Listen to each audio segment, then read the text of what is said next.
Today I want to talk about attachment wounds or an attachment injury. Now, an attachment wound or injury, it's an event or maybe even a series of events that seriously compromises trust in the relationship.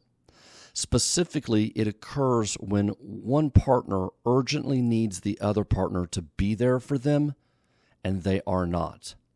So in some ways, an attachment injury mirrors or looks like an abandonment or betrayal injury. And it leaves the injured person saying, and this is really important, never again. They will never let that happen to them again. They will never put themselves in a position to be hurt by their partner like that again. So this is what we're going to talk about today. Attachment injuries that continue to live inside the relationship. Welcome to Trauma-Free Relationship. I'm Tom Philp, your host, and as a therapist, I've spent over 10,000 hours helping couples work through their trauma so they can repair ruptures, heal their wounds, and communicate from a place of wholeness and connection. Let's get started.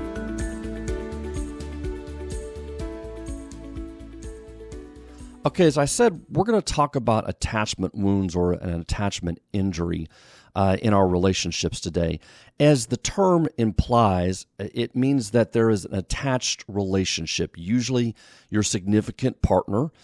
And as a result, what happens is there is an event or maybe even a series of events that seriously compromises the trust by one or both partners in the relationship. So many couples I see often present with trust issues. That's not necessarily unusual. And the reason for broken trust can be varied. But at the heart of those issues is the idea that one partner has been so deeply hurt by an incident that they can no longer depend on their other partner. Now, the problem is they don't exit the relationship. So they're still in this relationship. They're still fighting for that trust in certain ways. And so the broken trust, if you will, the lack of it actually becomes almost like a third person. It's not something that's happened in the past, but rather it lives and breathes almost as another being in the relationship between the two partners. It's always lurking under the surface and will often emerge in heated moments of disconnection and ruptures. So even if it looks like the couple's doing well, in those moments of disconnection, usually for one partner, the injured partner, this comes up for them. Either it's verbal, they communicate it in the middle of a rupture, middle of a conflict of some kind, or internally it comes up for them. But it's sort of this place they go back to over and over and over that prevents them from really being vulnerable with their partner. Now, attachment injuries often occur within the current relationship, but they can also be re-traumatizing to the person who suffered from an attachment injury in childhood as well. So for some, it can be the reopening of a wound. An attachment injury certainly can happen with our primary caretakers growing up, with our parents or parent, that individual that primarily took care of us. There can certainly be those wounds when we really needed a parent to be there and they were not. And as a result, we feel like we cannot trust them again. And so we sort of put up our walls and pull away. Or we respond, as I've mentioned many times, with more anxious attachment, where we push for more reassurance, we push for more connection, and our central nervous system responds that way. But oftentimes what I see with my couples is that attachment injury has occurred within their current relationship. Yes, there may be some childhood trauma that can come up with that as well, or it may reopen some of that.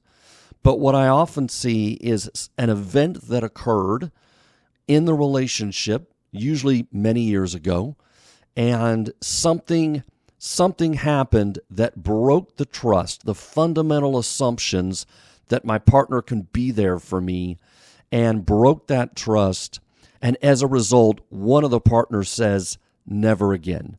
Never again. Now, that's really important that you understand that, because that never again statement, that is something that goes to the core of the injured partner's being. And they have this sense that I can never put myself in a position where I could be harmed by my partner again like that. So part of what's important to know about this in our discussion today is it's not so much the type of injury that the person sustained, but more importantly, it's the impact it had on that person, which is to say it overwhelmed their ability to cope. It left them feeling isolated and alone. And as I said, it has redefined the relationship from a source of comfort and safety to one of danger. And usually the injured person puts up a wall. You can only get so close. They're only going to be so vulnerable before their partner hits that wall. And so let me focus in on that for a moment, because I think that's important. It's important to understand that an attachment injury is not just a general trust issue. Well, I've been hurt and I don't trust my partner, but rather the incident itself is symbolic of the shattering of the injured partner's assumptions of that relationship. And as I've said before, at the heart of the attachment is the idea that we have a partner who's there for us. We have a partner that in times of emotional distress we can turn to as a source of comfort and soothing and strength. This is a biological necessity. It starts when we exit the womb, that we depend on others, especially in moments where we are distressed, that somebody can comfort and soothe us, and they are a person of strength that can help us deal and cope with what is happening. Part of trauma is when we don't have anybody there to help us deal and cope with something traumatic that happened. And so not only is the event somewhat traumatic, but then the aloneness and the necessity of having to deal with that alone creates a secondary wound. So when that assumption is shattered in a relationship, then of course the trust is shattered along with it. Now, I said it's not so important as to the specific incident that happened, because as we all know, an incident can occur that can be traumatic for one person or one couple, but not necessarily traumatic for another couple. So in part, what creates an attachment wound or injury is the individual's interpretation of what happened. I've had many, many clients over the years that have had similar incidents happen to them. And with one couple, I have to work through what is considered an attachment injury, a significant breaking of the trust. And for another couple, it might have been hurtful, but it wasn't considered such a deep traumatic wound. So as we all know, we can interpret things differently, and we can handle and what feels overwhelming and what we need for someone to be comforting and reassuring when we are overwhelmed differs from couple to couple. So I say all that to say, I'm going to go through a list here of some of the different types of attachment wounds, but keep in mind that, again, this is highly indicative of the couple themselves. And I've certainly dealt with all of these over the years, and sometimes it's been traumatic and sometimes it has not. So it just depends. So the first one, of course, is affairs. And as I've said before, not all affairs are seen as traumatizing or as attachment wounding. I've certainly dealt with couples where it's been hurtful, no question about it, but the injured partner can also sort of quickly move beyond the incident and begin to re-engage and begin to take the risk of being vulnerable with their partner again. They're able to reflect on their relationship, what it was prior to the affair, what might have led up to the person choosing to make that decision, and the injured partner's role in that. as well as the other partner, the offending partner, is able to very much take responsibility and not make excuses, and is able to make themselves emotionally available to their partner, even when they're angry or express their hearts. They don't shrink or avoid or move away from that. So there's lots of different ways that people can handle affairs. For some, it can be absolutely traumatizing, and it can shatter that assumption, as I said before. For others, it can be a wound, but not so much so that they can't move past that back to a place of safety and security in terms of healing the relationship. Another type of attachment wound is sort of untreated substance abuse or addiction. And this I've certainly seen over the years. And sometimes this can be a chronic issue, or sometimes it can be more acute. So, yes, my husband every once in a while will go on a bender, and he'll stay out all night drinking, and I don't know where he is, and it frustrates me, but it's not traumatizing to me. Or the converse of that, which is, yes, my husband, goes out every evening and he smokes weed in the garage, and for the rest of the night, he's no longer emotionally available or present to me. And so his addiction actually removes him from me and creates disconnection in our relationship, and that's the attachment wound. So it's not so much that I care he smokes the pot as I care that, well, he's no longer my partner. I'm on my own for the rest of the evening. And so you can kind of see the differences in the way people can make meaning of what these different types of incidents might be. So untreated substance abuse or addiction is another one.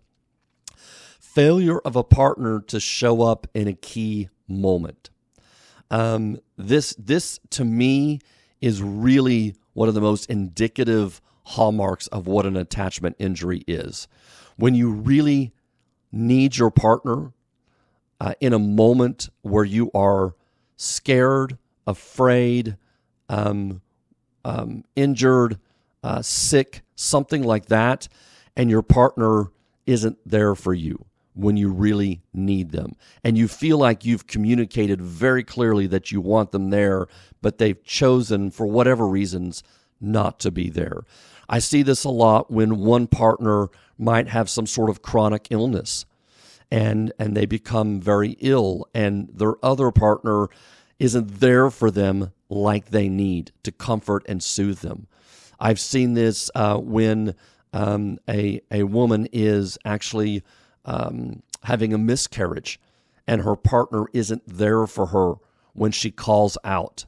And certainly I've seen this when men lose their jobs and are very upset and depressed by it and scared, and it's sort of, their identity is their work, that sort of thing. And their partner doesn't really seem to be bothered by it, doesn't really seem to be able to comfort or soothe them or encourage them in this new phase that they're going through. So the failure of a partner to show up can look, as I've sort of given examples here, a lot of different ways. But the key element there, I think, is that when we need our partner and they are not there. Another type of incident that can cause an attachment wound is a chronic experience of attachment needs going unmet. So this can certainly happen in childhood. We know that from the different types of insecure attachment styles, but this can happen in our current relationships as well into our adulthood.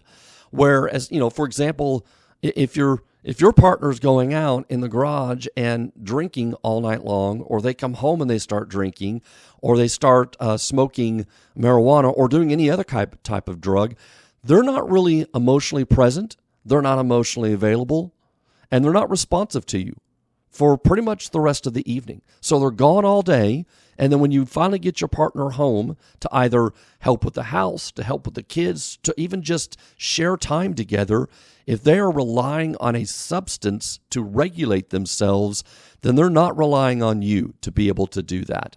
And so those chronic failures to be there for each other, not just in key moments, but in almost everyday moments, can cause attachment wounds as well. This almost goes without saying, but another one is abusive behavior. Of course, if we are being abused mentally, verbally, sexually, physically, in any way by our spouse, that absolutely is an attachment wound. Another one is a serious lie or a chronic case of lying. When your partner finds out that they've lied to you, they've deceived you in some way. They might have deceived you by hiding money or by spending money without asking, maybe a large amount. That might feel like an attachment wound to you, especially if you have some issues around money as well. So any type of lie or chronic lying can be a serious attachment wound to the partner. Now, perhaps there's some other ones you can probably come up with. I'm sure there's some more, if I thought real hard, that I could put down on the page, but I figured that covered a pretty significant amount. And so again, I want to point out before we move on, how do we heal attachment wounds, is that it's not so much the specific incident as it is the meaning behind it for one or both partners in the relationship. And of course, then this leads us to, how do we heal attachment wounds? How do we help heal something that shatters the assumptions in the relationship? Well, from my perspective, what I do with couples is I help them, first of all, stabilize the relationship.